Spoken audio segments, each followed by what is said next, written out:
शुरुआत में हम एक बहुत ही बड़े स्टैचू को देखते हैं जो कि एक राक्षस का होता है और उसके ऊपर एक मूर्ति होती है फर्स्ट विजार्ड किंग की जिसने इस राक्षस को मारा था। इस स्टैचू के पास एक चर्च होता है और एक दिन उस चर्च के फादर को अपने गेट के सामने दो छोटे बच्चे मिलते हैं जिनको कोई वहां छोड़कर चला गया था। फादर समझ जाते हैं कि दोनों बच्चे अनाथ हैं और वह उन्हें अपने साथ अंदर ले आते हैं। उन बच्चों की टी शर्ट पर उनके नाम लिखे होते हैं जिनमें से एक बहुत ही शांत और प्यारा होता है जिसका नाम यूनो होता है, लेकिन दूसरा थोड़ा बदमाश होता है और अजीब अजीब हरकतें कर रहा होता है। और यही हमारा आइनमे का मेन कैरेक्टर है और उसका नाम है आस्था। फिर हम देखते हैं कि 15 साल बीत जाते हैं और आस्था अपनी चर्च की सिस्टर लिली को ही प्रपोज कर देता है। वह उससे कहता है मैं बड़ा होकर विजार्ड किंग बनूंगा और आपको बहुत खुश रखूंगा, प्लीज मुझसे शादी कर लीजिए। जिस पर सिस्टर लिली कहती है नहीं, मैंने कितनी बार तुमसे कहा है मैं तुमसे शादी नहीं कर सकती हूँ। लेकिन आस्था फिर कहता है मैं बड़ा होकर विजार्ड किंग बनूंगा, प्लीज मुझसे शादी कर लीजिए। और इसी बार वहां यूनो आ जाता है और वह आस्था को अपने मैजिक से घेर लेता है। आस्था गुस्से में उड़ता है और उसके पास भाग कर जाकर कहता है आखिर तुम हर बार मेरे और सिस्टर लिली के बीच में क्यों आते हो। जिस पर यूनो आस्था से कहता है देखो, पहले तो तुम बहुत ज्यादा शोर मचाते हो, दूसरा तुम्हारी हाइट बहुत कम है, तीसरा तुम दिमाग से कम हो, और सिस्टर लिली इस चर्च की नन है और नन लोग शादी नहीं कर सकते। तुम्हारे दिमाग में इतना भी नहीं घुसता क्या। जिस पर आस्था बहुत गुस्सा हो जाता है और यूनो से कहता है आजा 1v1 फाइट में, मतलब असली फाइट। लेकिन यूनो कहता है नहीं, मुझे टाइम वेस्ट नहीं करना है तुम्हारे साथ 1v1 करके। आस्था बोलता है डर गए क्या। तभी एक बच्चा जिसका नाम मैक्स होता है बोलता है तुम सोच भी कैसे सकते हो कि तुम यूनो को जिंदगी में भी हरा सकते हो। आस्था मैक्स से कहता है तुम्हारी प्रॉब्लम क्या है बच्चे, मैं तुमसे इतना बड़ा हूँ फिर भी तुम मेरी रिस्पेक्ट क्यों नहीं करते कभी। जिस पर मैक्स बोलता है बिल्कुल भी नहीं, मैं किसी ऐसे की रिस्पेक्ट कर ही नहीं सकता जो 15 साल का होने के बाद भी मैजिक नहीं यूज कर सकता। असल में आस्था के पास बिल्कुल भी मैजिक नहीं होता, मतलब आस्था एक ऐसे वर्ल्ड में होता है जहाँ पर मैजिक से ही सब कुछ होता है। बिना मैजिक के मैक्स आस्था से कहता है तुम सोच भी कैसे सकते हो कि तुम बिना मैजिक के यूनो जैसे पावरफुल मैजिशियन को हरा सकते हो। आस्था कहता है चलो यूनो अगर इतना ही स्ट्रांग है तो वह ये कर सकता है क्या, और वह बहुत ही तेज स्पीड में दौड़ने लगता है। असल में आस्था मैजिक तो यूज कर नहीं सकता है, इसलिए वह एक्सरसाइज करके खुद को फिजिकली बहुत स्ट्रांग बना लेता है। मैक्स आस्था से कहता है तुम क्रंचेस मारकर विजार्ड किंग नहीं बन सकते क्योंकि विजार्ड किंग स्ट्रॉन्गेस्ट मैजिशियन होता है, स्ट्रॉन्गेस्ट बॉडी बिल्डर नहीं। और तभी यूनो अपने मैजिक से सिस्टर लिली के कपड़े सुखाने लगता है जिसको देखकर सारे बच्चे भागकर चले जाते हैं। और यूनो का भी सपना आस्था की तरह विजार्ड किंग बनने का होता है। सिस्टर लिली भी उसे थैंक यू कहती है उसकी हेल्प करने के लिए, जिस पर आस्था को बहुत जलन होती है और वह जल्दी से भागकर लकड़ियां काटने आ जाता है ताकि सिस्टर लिली उसे भी थैंक यू बोले। लेकिन इससे पहले कि वह लकड़ियां काटता यूनो अपने मैजिक से लकड़ियां भी काट देता है। असल में उसे आस्था के सामने शो ऑफ करना थोड़ा पसंद होता है। मैक्स कहता है मुझे यकीन है अगला विजार्ड किंग यूनो ही बनेगा, तुम नहीं आस्था। और तभी वहां पर फादर भी आ जाते हैं और वहां आकर यूनो की तारीफ करने लगते हैं कि यूनो जरूर इस चर्च का नाम एक दिन रोशन करेगा। आस्था दुखी हो जाता है और कोने में अकेला जाकर बैठ जाता है। तभी उसके पास सिस्टर लिली आती है और उससे कहती है दुखी मत हो आस्था, थोड़े दिनों में तुम्हारी ग्रिमवार तुम्हें मिल जाएगी, फिर तुम भी मैजिक यूज कर पाओगे। यह सुनकर आस्था खुश हो जाता है और फिर से खड़ा हो जाता है और कहता है आप देखना सिस्टर लिली, मुझे इस दुनिया की बेस्ट ग्रिमवार मिलेगी और फिर मैं बहुत मेहनत करके सबसे ज्यादा स्ट्रांग बनूंगा और फिर एक दिन मैं विजार्ड किंग बनूंगा। तब हम दोनों बचपन की तरह साथ में प्रैक्टिस करेंगे और साथ में बहुत स्ट्रांग बनेंगे। लेकिन यूनो उसे इग्नोर करके वहां से चला जाता है, मानो वो आस्था को सीरियसली नहीं लेता। जब अपनी अपनी ग्रिमवार लेने का दिन आता है आस्था बहुत ज्यादा एक्साइटेड होता है क्योंकि अब वह फाइनली मैजिक यूज कर पाएगा और यूनो को टक्कर दे पाएगा। वहां पर दो नोबल फैमिलीज के भी बच्चे आए होते हैं जो आस्था और यूनो का मजाक उड़ाकर जाने लगते हैं। सारे लोग अपनी अपनी ग्रिमवार लेकर बहुत खुश होते हैं, लेकिन आस्था के पास कोई भी ग्रिमवार नहीं आती। आस्था बोलता है मेरी ग्रिमवार लेट नहीं क्या, मेरी ग्रिमवार कहाँ है। जिस पर सारे लोग उस पर हंसने लगते हैं और उसका मजाक बनाने लगते हैं। लेकिन तभी यूनो के पास उसकी ग्रिमवार आ जाती है जो कि होती है एक 4 लीफ ग्रिमवार, जो कि बहुत ही ज्यादा रेयर होती है और यही ग्रिमवार फर्स्ट विजार्ड किंग के पास भी होती थी, जिसको देखकर सारे के सारे लोग शॉक्ड रह जाते हैं कि आखिर यूनो जो कि नोबल फैमिली का भी नहीं है उसको 4 लीफ ग्रिमवार कैसे मिल गई। यूनो उल्टा घूमता है और सबसे कहता है कि वह बनेगा अगला विजार्ड किंग और सारे के सारे लोग उसकी तारीफ करने लगते हैं। और वहीं आस्था उठता है और कहता है क्या हुआ, अगर मुझे ग्रिमवार नहीं मिली तो भी मैं मेहनत करना नहीं छोड़ूंगा और एक दिन विजार्ड किंग जरूर बनूंगा। तुम बस वेट करना यूनो, मैं ही तुम्हारा राइवल हूँ और मैं ये तुम्हें प्रूफ करके रहूंगा। लेकिन तभी उसे एक आवाज आती है। इधर हम देखते हैं कि दो नोबल्स जलन के मारे यूनो से लड़ने आ जाते हैं और उससे कहते हैं आखिर तुम्हारे जैसे गरीब को 4 लीफ ग्रिमवार कैसे मिल सकती है और हमें नोबल्स को नहीं, मैं जला दूंगा तुम्हारी इस ग्रिमवार को। और तभी वहां एक आदमी आता है जो बोलता है तुम लोग पागल हो क्या जो इतनी रेयर चीज को जलाना चाहते हो। यूनो पूछता है कौन हो तुम, जिस पर वो बताता है मेरा नाम स्नेक है और मुझे वो चीज चाहिए जो तुम्हारे पास है। और तभी वह अपने मैजिक से यूनो को पकड़ लेता है और उसकी 4 लीफ ग्रिमवार को भी उससे छीन लेता है। यूनो बोलता है स्नेक, मैंने तुम्हारा नाम सुना है, तुम एक बहुत ही स्ट्रांग और फेमस चोर हो, लेकिन तुम्हें ये तो पता ही होगा कि ये ग्रिमवार को यूज करना आसान नहीं है, उसका असली मालिक ही उसे यूज कर सकता है। स्नेक कहता है मुझे पता है कि तुम्हारी ग्रिमवार को तुम्हारे बिना कोई यूज नहीं कर सकता, लेकिन ब्लैक मार्केट में इस 4 लीफ ग्रिमवार के मुझे बहुत पैसे मिलेंगे और इसीलिए मैं तुम्हारी ग्रिमवार चुराने आया हूँ। और माफ करना, तुम्हारा विजार्ड किंग बनने का सपना यहीं पर खत्म होता है। और तभी वहां पर हमारा आस्था आ जाता है और आते ही गिर के अपनी बेइज्जती करा लेता है, लेकिन फिर भी वो खड़ा होता है और बोलता है क्या हो रहा है यहाँ, और तुम्हारे पास 2-2 ग्रिमवार ग्रिमवार कैसे हैं? यूनो बोलता है उनमें से एक मेरी है और यहाँ से जल्दी से भाग जाओ, ये बहुत स्ट्रांग है। तब आस्था सारा का सारा खेल समझ जाता है और वो स्नेक से कहता है चुपचाप यूनो की ग्रिमवार वापस कर दो। जिस पर स्नेक उससे कहता है तुम तो वही लूजर हो ना जिसको एक भी ग्रिमवार नहीं मिली, और ये कहकर वह उस पर हंसने लगता है। आस्था कहता है हाँ जी, मैं वही हूँ जिसको कोई ग्रिमवार नहीं मिली, लेकिन मैं वो भी हूँ जो एक दिन विजर्ड किंग बनेगा। और ये कहकर आस्था स्नेक की तरफ भागता है। यूनो कहता है नहीं, उससे मत लड़ना आस्था। स्नेक अपने मैजिक से आस्था पर अटैक करता है, लेकिन आस्था उसके अटैक को डॉज करके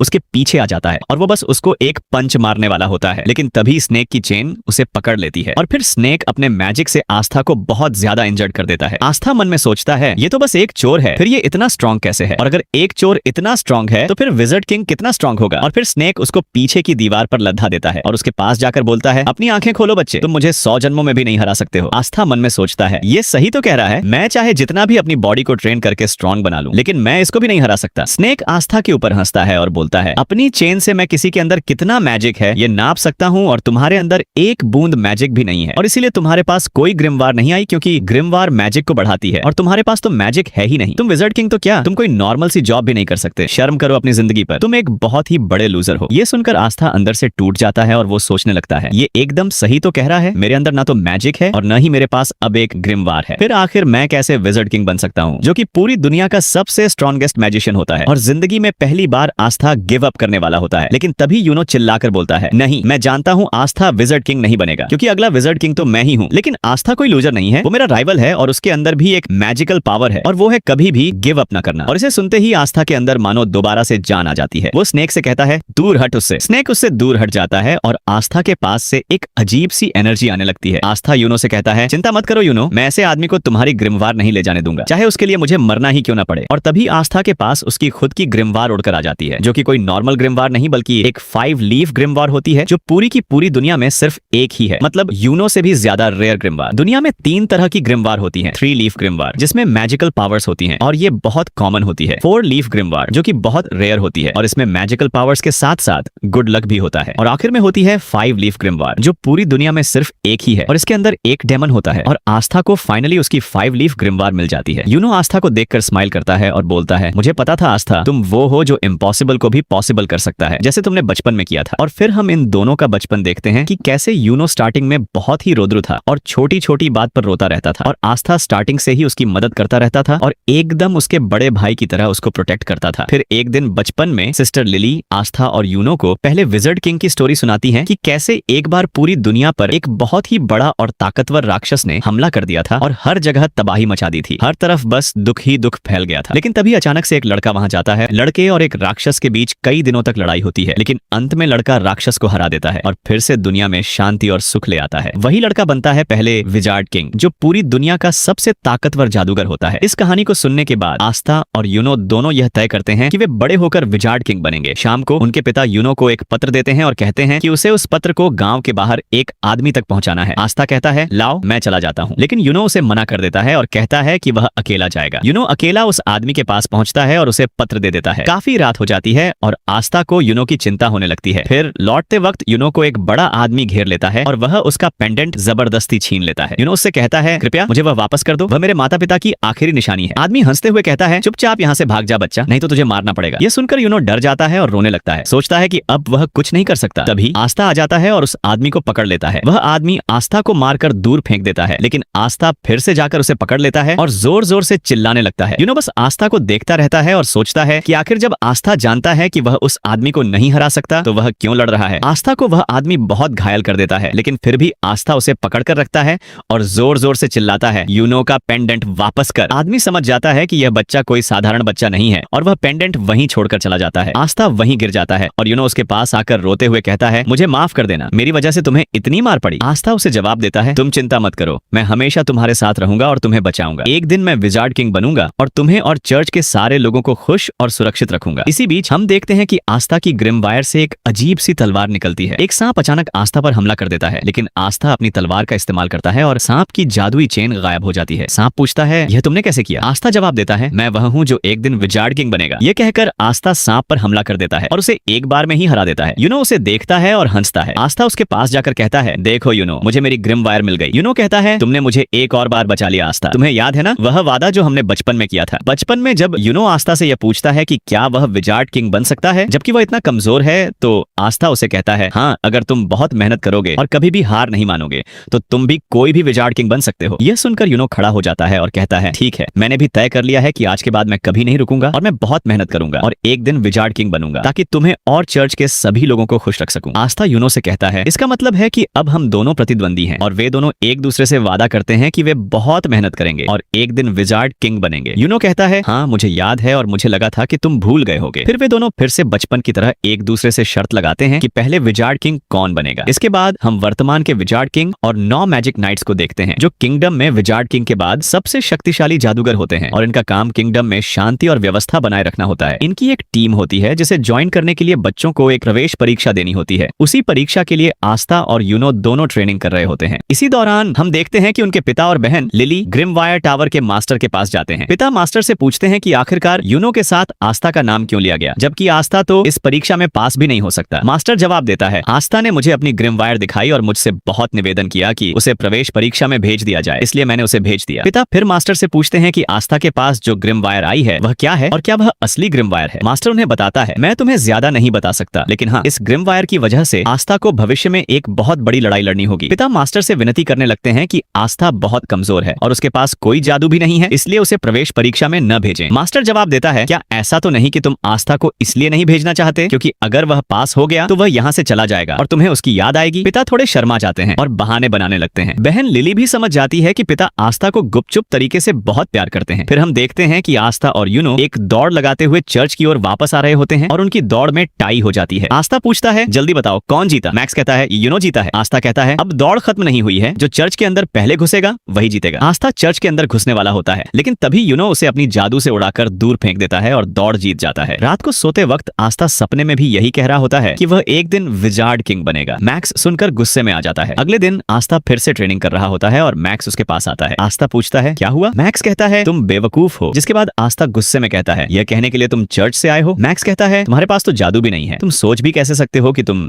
मैजिक नाइट परीक्षा में पास होगे। आस्था कहता है, अब मेरे पास मेरी ग्रिमवायर है, अब मैं जरूर से मैजिक नाइट परीक्षा में पास होऊंगा और एक दिन विजार्ड किंग बनूंगा। लेकिन तभी मैक्स उसे बीच में रोक देता है और कहता है, चुप रहो, जब देखो तब विजार्ड किंग विजार्ड किंग। तुम क्यों नहीं समझते कि हम जैसे गरीब और कमजोर लोगों के सपने पूरे नहीं होते। आस्था उसके पास जाता है और चिल्लाकर बोलता है, जरूर होते हैं। अगर तुम सपनों को पूरी दिल से चाहो और उसके लिए अपनी जान लगाकर मेहनत करो तो तुम्हारे जो भी सपने हो वो जरूर पूरे होंगे। जिंदगी में पहली बार मैक्स को समझ में आता है कि आस्था इतना बड़ा भी लूजर नहीं है। रात को पिता बहुत अच्छा खाना बनवाते हैं क्योंकि अगले दिन आस्था और यूनो प्रवेश परीक्षा के लिए जाने वाले होते हैं। आस्था बहुत खुश होता है और पिता आस्था को पास बुलाकर कहते हैं, देखो आस्था, अगर तुम फेल हो गए तो ज्यादा दुखी मत होना, चुपचाप घर वापस आ जाना, हम हमेशा तुम्हारे साथ हैं। आस्था कहता है, ये बातें तुम यूनो को भी कहोगे ना कि सिर्फ मुझसे ही कह रहे हो। पिता कुछ नहीं कहते क्योंकि उन्हें पता होता है कि यूनो तो आसानी से पास हो जाएगा, लेकिन आस्था को थोड़ी मुश्किल हो सकती है। आस्था पिता से कहता है, आप चिंता मत करो, मैं जरूर से इस मैजिक नाइट परीक्षा को पास करूंगा और उसके बाद मैं बनूंगा विजार्ड किंग और फिर वापस आकर बहन लिली से शादी करूंगा। लेकिन तभी बहन लिली उसे अपने पानी के बर्तन से चुप करा देती है। अगले दिन आस्था और यूनो अपनी यात्रा पर निकलने वाले होते हैं। सभी लोग उन्हें शुभकामनाएं और अलविदा बोलते हैं। मैक्स कहता है, आस्था को अलविदा कहने की जरूरत नहीं है, वह जल्दी वापस आ जाएगा, लेकिन हाँ, अगर तुम किसी तरह पास हो गए तो मैं मान जाऊंगा कि हम जैसे लोग भी सपने देख सकते हैं। फिर आस्था उससे कहता है, फिर तैयार हो जाओ मेहनत करने के लिए। और फिर आस्था और यूनो अपनी मंजिल की ओर निकल जाते हैं। बहन लिली भी आस्था के जाने पर थोड़ी दुखी होती है और आस्था और यूनो बहुत लंबे सफर के बाद अंत में पहुंच जाते हैं अपने मैजिक नाइट प्रवेश परीक्षा की जगह पर। इसके बाद ये और उसका भाई यूनो दोनों कीका टाउन में आ जाते हैं जहां पर उनका मैजिक नाइट एंट्रेंस एग्जाम होगा। अगर ये लोग पास हो गए तो ये लोग बन जाएंगे मैजिक नाइट, मतलब एक तरह से मैजिकल सोल्जर्स। इसके बाद हम देखते हैं कि आस्था, यूनो और बहुत सारे लोग एंट्रेंस एग्जाम देने आए होते हैं। आस्था सबसे पागलों की तरह कह रहा होता है, हेलो दोस्तों, मैं एक दिन विजार्ड किंग बनूंगा। और ताकि यूनो की बेइज्जती ना हो इसलिए वह ऐसे एक्टिंग कर रहा होता है जैसे वह आस्था को जानता ही नहीं है। आस्था और यूनो दोनों एंट्रेंस गेट पर पहुंच जाते हैं और यूनो जब अपनी 4 लीफ ग्रिमवार दिखाता है तो सारे लोग शॉक्ड रह जाते हैं कि आखिर कौन है ये लड़का जिसके पास 4 लीफ ग्रिमवार है। गार्ड उसे गेट के अंदर जाने देता है, लेकिन जब आस्था अपनी ग्रिमवार दिखाता है तो गार्ड को यकीन ही नहीं होता कि ये कोई ग्रिमवार है भी या नहीं, क्योंकि आस्था के 5 लीफ ग्रिमवार इतनी ज्यादा रेयर होती है कि उस समय कोई भी ग्रिमवार इतने लिफ्ट वाली नहीं होती। फिर भी आस्था के पास वो 5 लीफ ग्रिमवार होती है और उसका मैजिक इतना स्ट्रांग होता है कि एक भी चिड़िया इसके पास नहीं आ रही। आस्था के पीछे कई सारी मैजिक बर्ड्स उड़ रही होती हैं, जबकि यूनो के पीछे 2-3 लड़कियां पड़ जाती हैं। सारे लोग आस्था के ऊपर हंस रहे होते हैं कि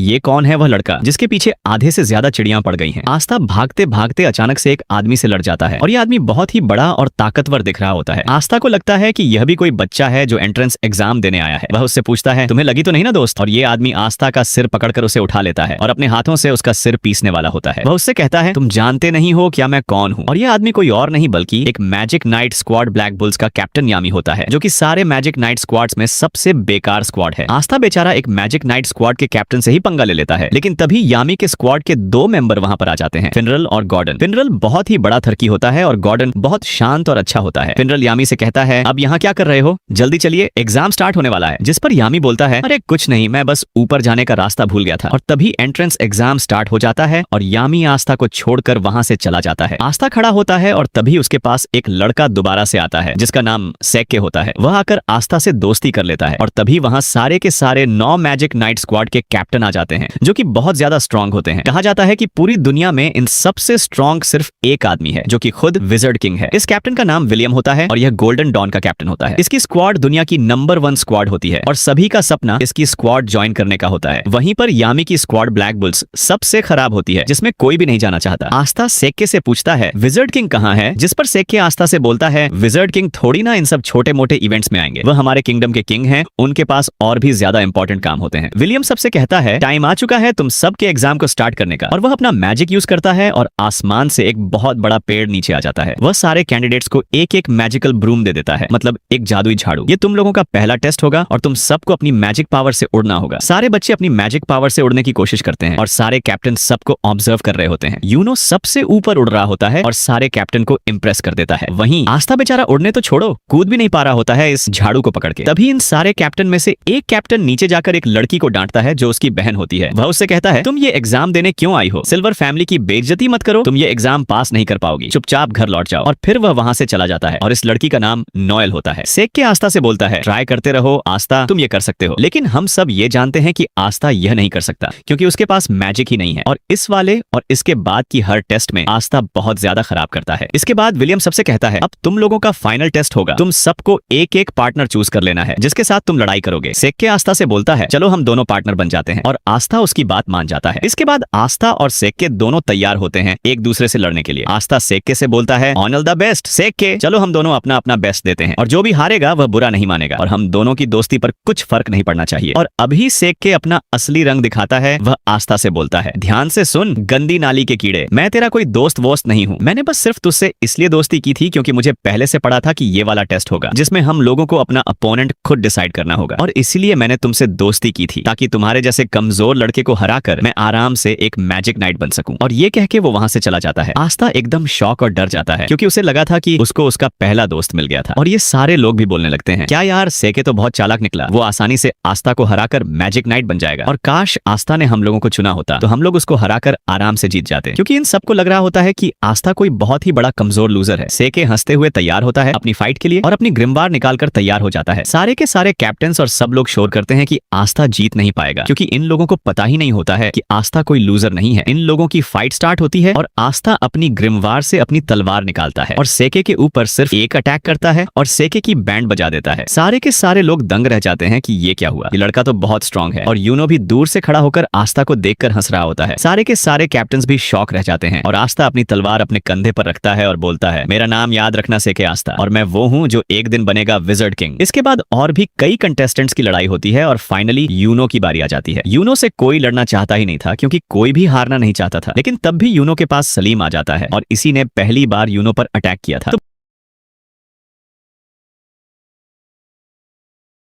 और मन में बस यही बोल रहा होता है प्लीज गॉड मेरे लिए बस कोई एक कैप्टन हाथ उठा दे। और आस्था का एक्शन शुरू होता है और कोई भी कैप्टन अपना हाथ नहीं उठाता, जिसका मतलब था कि आस्था फेल हो जाता है। आस्था बहुत ज्यादा दुखी होता है और वहां से जाने वाला होता है, लेकिन तभी यामी खड़ा होता है और बोलता है तुम जानते हो कि तुम फेल क्यों हो। वह नीचे कूदता है और आस्था के पास आकर बोलता है मैंने सुना कि तुम विजर्ड किंग बनना चाहते हो, तुम्हें पता तो है ना विजर्ड किंग बनने के लिए तुम्हें मुझे और उन 8 कैप्टन्स को हराना होगा, और तुम्हें क्या लगता है तुम हम 9 के 9 कैप्टन्स को कभी भी हरा सकते हो। जिस पर आस्था बोलता है मैं जानता हूं कि मैं बहुत कमजोर हूं और मेरे पास मैजिक भी नहीं है, लेकिन इससे फर्क नहीं पड़ता कि मैं कितना कमजोर हूं। मुझे फर्क नहीं पड़ता कि आप सारे कैप्टन्स कितने स्ट्रांग हैं। अगर विजर्ड किंग बनने के लिए मुझे आप सबको हराना पड़ेगा तो मैं आप सबको हरा दूंगा और एक दिन मैं जरूर बनूंगा विजर्ड किंग। ये सुनकर यामी जोर जोर से हंसने लगता है और आस्था से कहता है मुझे तुम पसंद हो बच्चे, मैं तुम्हें अपनी स्क्वाड में लूंगा और तुमसे बहुत मेहनत करवाऊंगा ताकि तुम बन सको विजर्ड किंग। और जिंदगी में पहली बार किसी ने आस्था के सपने पर विश्वास किया होता है और उस पर हंसा नहीं होता। आस्था बहुत ज्यादा खुश हो जाता है और यामी को धन्यवाद बोलता है और उसके बाद ये एंट्रेंस एग्जाम फाइनली खत्म हो जाता है और आस्था का पेट खराब हो जाता है। वह बाथरूम में हल्का होने जाता है, लेकिन तभी वहां पर सेके आ जाता है जो आस्था से अपनी हार का बदला लेना चाहता था। वह आस्था के ऊपर अपना मैजिक लिजर्ड छोड़ देता है और यह अगर आस्था को काट लेता तो आस्था की जान भी जा सकती थी। लेकिन तभी यूनो आकर आस्था को बचा लेता है और सेके को डराकर उसे बोलता है, सोचना भी मत कि तुम आस्था के टक्कर के हो या फिर तुम लोग साथ में नहीं रहोगे। यामी आस्था पर गुस्सा होता है क्योंकि वह बहुत देर से हग रहा होता है। इसके बाद फिनरल अपने मैजिक से एक पोर्टल खोल देता है और आस्था, यामी और ये दोनों ब्लैक बुल्स के बेस पर आ जाते हैं जहाँ पे अब से आस्था रहेगा। आस्था खुशी खुशी अपने नए घर का गेट खोलता है, लेकिन उसकी खुशी ज्यादा देर तक नहीं रहती क्योंकि बेस के गेट पर अचानक से एक ब्लास्ट हो जाता है और आस्था हेक्स रॉकेट बनकर दूर जाकर गिर जाता है। यामी बोलता है, स्वागत है तुम्हारा। आस्था की खुशी नहीं रुक पाती, लेकिन उसकी खुशी जल्द ही खत्म हो जाती है क्योंकि यामी उसे बताता है कि उसे ये साबित करना होगा कि वह ब्लैक बुल्स में शामिल होने के लायक है या नहीं, क्योंकि उसे नहीं लगता कि एक गरीब लड़का जो एक रॉयल फैमिली से नहीं है और जो गांव का है वह मैजिक नाइट बनने का हकदार है। अगर आस्था उसके टेस्ट में पास हो जाता है तो उसे बचना होगा मैग्मा के हमलों से। फिर मैग्मा अपने मैजिकल फायर बैट बॉल से आस्था पर अटैक करने लगता है, लेकिन आस्था आसानी से इसके अटैक से बच जाता है, जिससे मैग्मा को गुस्सा आता है। वह एक बहुत तेज और बड़ी फायर बॉल फेंकता है जिसे आस्था डॉज नहीं कर पाता क्योंकि वह बहुत तेज थी। आस्था अपनी ग्रिमवार से अपनी तलवार निकालता है और उसे देखकर सभी लोग हैरान रह जाते हैं कि इतनी बड़ी तलवार वह कैसे उठा सकता है। आस्था अपनी तलवार को बैट की तरह इस्तेमाल करता है और मैग्मा के हमले को वापस भेज देता है। यह देखकर सब लोग समझ जाते हैं कि आस्था कोई सामान्य लड़का नहीं है, वह काफी स्ट्रॉन्ग मैजिशियन है। मैग्मा आस्था के पास आता है और उसकी तारीफ करता है। वह आस्था से कहता है कि उसे माफ करना चाहिए क्योंकि उसने सोचा था कि वह एक छोटे से गांव का लड़का है जो मैजिक नाइट बनने का हकदार नहीं है। आस्था अब एक मैजिक नाइट बन चुका है और उसकी जिंदगी का एक नया सफर शुरू हो जाता है। मैग्मा उसे उसका नया कमरा दिखाता है और कहता है कि माफ करना, यही एक बेकार सा कमरा खाली पड़ा था। लेकिन आस्था को खुद का कमरा देखकर बहुत खुशी होती है क्योंकि यह उसके लिए पहली बार था कि उसने अपना खुद का कमरा पाया। वह खुशी से रोने लगता है और कहता है, हाँ, मुझे यह कमरा बहुत पसंद आया। चर्च में हम सब इससे भी छोटे कमरे में साथ साथ सोते थे और अब मेरे पास अपना खुद का कमरा है। इसके बाद आस्था अपने कमरे की सफाई करने लगता है। आस्था और यूनो दोनों वापस चर्च भेजने के लिए एक एक लेटर लिखते हैं जिसमें वे बताना चाहते हैं कि वे पास हो गए हैं। यूनो का लेटर पढ़कर फादर और बाकी लोग बहुत खुश हो जाते हैं और पार्टी की तैयारी करने लगते हैं, लेकिन आस्था की राइटिंग इतनी खराब होती है कि कोई भी समझ नहीं पाता कि उसने क्या लिखा है। फादर सिस्टर लिली से कहते हैं, देखो इसमें क्या लिखा है, कब तक वापस आ रहा है आस्था, क्योंकि वह जरूर से पास नहीं हो पाया होगा। जब सिस्टर लिली लेटर पढ़ती है तो वह हैरान रह जाती है क्योंकि उसमें लिखा था कि आस्था पास हो गया है। सारे लोग चर्च में शॉक हो जाते हैं क्योंकि उन्हें यह विश्वास नहीं हो रहा था कि आस्था पास हो गया है। मैग्मा, सिस्टर लिली और बाकी लोग बहुत खुश हो जाते हैं, लेकिन फादर थोड़ा उदास हो जाते हैं क्योंकि अब आस्था उनके पास वापस नहीं आएगा। आस्था सुबह खुशी खुशी उठता है, अपनी रोब पहनता है और तैयार होकर अपने कमरे से बाहर निकलता है। जैसे ही वह बाहर निकलता है वह खंबे से टकरा जाता है। मैग्मा वहां आता है और पूछता है, तुम ठीक तो हो ना बच्चों? आस्था कहता है, हाँ मैं ठीक हूँ, लेकिन कल ये खंभा यहाँ नहीं था, आज कैसे आ गया? मैग्मा जवाब देता है, ये असल में हमारे कैसल का जादू है, ये खुद ब खुद शेप बदलता रहता है। जैसे कल हम लोग दूसरी मंजिल पर थे, आज हम चौथी मंजिल पर हैं। तुम्हें थोड़े दिनों में इसकी आदत हो जाएगी। इसके बाद मैग्मा आस्था को पूरे कैसल में घुमाता है जिसमें किचन, बाथरूम, लड़कियों का बेडरूम